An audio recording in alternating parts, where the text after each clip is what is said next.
ನಮಸ್ಕಾರ ಎಲ್ರಿಗೂ ಸ್ವಸ್ತಿ ಕಿಚನ್ಗೆ ಸ್ವಾಗತ. ಇವತ್ತು ಎಗ್ ಕೀಮಾ ಬಾಲ್ ಮಾಡೋದನ್ನ ಹೇಳ್ಕೊಡ್ತೀನಿ. ಮೊದಲಿಗೆ ಒಂದು ಮಿಕ್ಸಿ ಜಾರಿಗೆ 2 ಸ್ಪೂನ್ ಆಗುವಷ್ಟು ಹುರಿಕಡಲೆನ ಪೌಡರ್ ಮಾಡಿ ಇಟ್ಕೊಳ್ಳೋಣ. 2 ಸ್ಪೂನ್ ಆಗುವಷ್ಟು ಹುರಿಕಡಲೆನ ಇಲ್ಲಿ ಹಾಕೊಳ್ತಿದ್ದೀನಿ. ಇದನ್ನು ಪೌಡರ್ ಮಾಡಿ ಒಂದು ಸೈಡಿಗೆ ಎತ್ತಿಟ್ಕೊಳ್ಳೋಣ. ಪೌಡರ್ ಆಗಿದೆ ನೋಡಿ. ಇನ್ನೊಂದು ಮಿಕ್ಸಿ ಜಾರಿಗೆ ಇವಾಗ 1 ಈರುಳ್ಳಿ, 1 ಗೆಡ್ಡೆಯಷ್ಟು ಬೆಳ್ಳುಳ್ಳಿ, ಒಂದಿಷ್ಟಷ್ಟು ಚಕ್ಕೆ, 4 ಲವಂಗ, 1 ಇಂಚಷ್ಟು ಶುಂಠಿ, 1 ಸ್ಪೂನಷ್ಟು ಕಾಳುಮೆಣಸು, ಅರ್ಧ ಸ್ಪೂನಷ್ಟು ಜೀರಿಗೆ, 2 ಸ್ಪೂನಷ್ಟು ಧನಿಯಾ ಪುಡಿ, 2 ಸ್ಪೂನಷ್ಟು ಅಚ್ಚ ಖಾರದ ಪುಡಿ,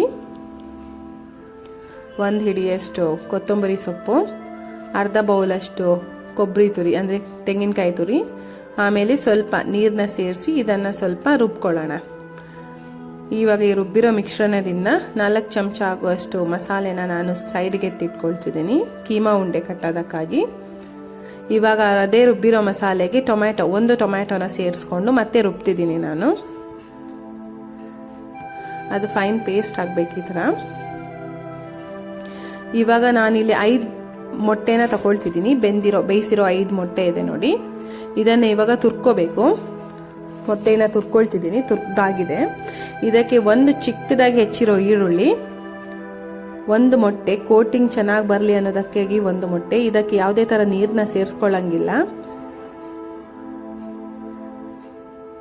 ಆಮೇಲೆ ಪೌಡ್ರ್ ಮಾಡಿ ಇಟ್ಕೊಳ್ಳಿ ಅಂತ ಹುರಿಗಡಲೆ ಪೌಡರ್ನ ಹಾಕ್ತಿದ್ದೀನಿ. ರುಚಿಗೆ ತಕ್ಕಷ್ಟು ಉಪ್ಪು. ಆಮೇಲೆ ಫಸ್ಟೇ ಸೈಡಿಗೆ ಎತ್ತಿಟ್ಕೊಂಡಿದ್ವಲ್ಲ ಮಸಾಲೆ, ಆ ಮಸಾಲೆನ ಸೇರಿಸ್ಕೊಂಡು ಇಲ್ಲಿ ಉಂಡೆನ ಕಟ್ತಿದ್ದೀನಿ ನಾನು. ಉಂಡೆ ನಿಮಗೆ ಜಾಸ್ತಿ ತೆಳು ಇರಬಾರ್ದು, ಸ್ವಲ್ಪ ಗಟ್ಟಿಗಿರಬೇಕು. ಆವಾಗಲೇ ಕೀಮಾ ಬಾಲ್ಸ್ ಚೆನ್ನಾಗಿ ಬರೋದು.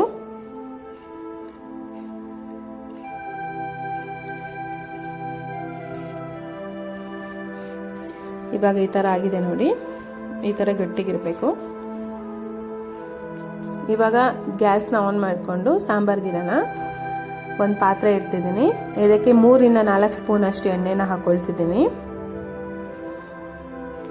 ಇವಾಗ ಉದ್ದಕ್ಕೆ ಹೆಚ್ಚಿರೋ ಈರುಳ್ಳಿನ ಹಾಕೊಂಡು ಸ್ವಲ್ಪ ಬಾಡ್ಸೋಣ. ಈರುಳ್ಳಿ ಸ್ವಲ್ಪ ಸಾಫ್ಟ್ ಆಗಬೇಕು.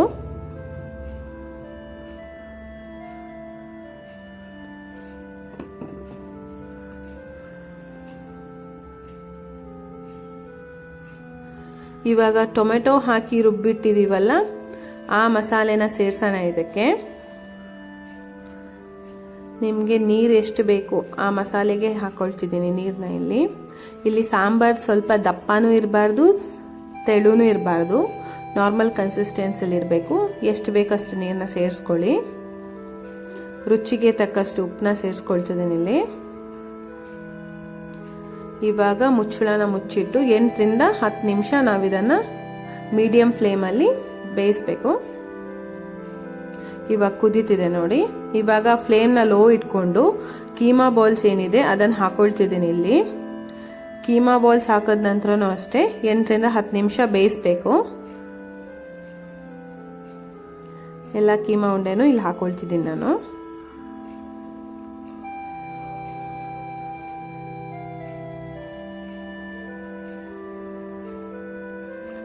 ಇವಾಗ ಮುಚ್ಚಿಬಿಟ್ಟು 8 ರಿಂದ 10 ನಿಮಿಷ ಬಿಟ್ಟು ನೋಡೋಣ. ಇವಾಗ 8 ರಿಂದ 10 ನಿಮಿಷ ಆಗಿದೆ. ಇವಾಗ ಬೆಂದ ಮೇಲೆ ಈ ಥರ ಬಾಲ್ಸ್ ಎಲ್ಲ ಮೇಲ್ ಬರುತ್ತೆ. ಆವಾಗ ಕರೆಕ್ಟಾಗಿ ಬೆಂದಿದೆ ಅಂತ ಅರ್ಥ. ಇವಾಗ ಸವಿಯಲು ಸಿದ್ಧ ಇದೆ ನೋಡಿ. Thank you.